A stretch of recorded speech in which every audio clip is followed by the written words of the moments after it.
Mr. Zellerbach, do you support the death penalty? If yes, please explain how you would determine when the death penalty is appropriate, and how can the death penalty system be improved? In a minute? You gotta be kidding me. I do support the death penalty, but I think it should be reserved for the worst of the worst. I've prosecuted several death penalty trials as a prosecutor. I've presided over numerous death penalty cases as a judge.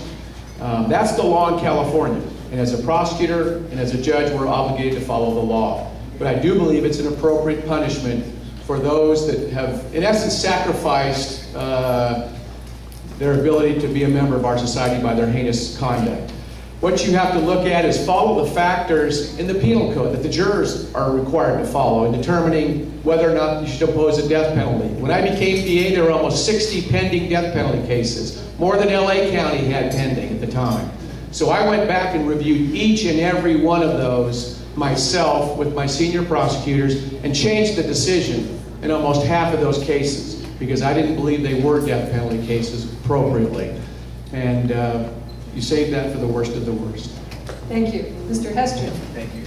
I do favor the death penalty as one possible option. I've tried 7 death penalty cases myself. But you know, having tried death penalty cases, I know the seriousness that's involved. I know what's at stake for everybody, for the victims, but also for the defendant.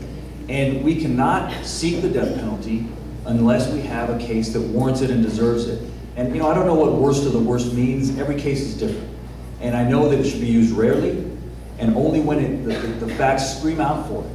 And so you can't have a policy ahead of time that certain kinds of cases deserve the death penalty. It's on a case-by-case basis and case-by-case analysis. And you know, experienced prosecutors, we know it when we see it. And that's the best way that I can explain my view on the death penalty. But I do think it should be used rarely. It's not just for any case. It's not just for any even first-degree murder. It's got to be reserved for those cases where the facts are heinous, where the loss to the victim calls out for something greater. Thank you. Thank you.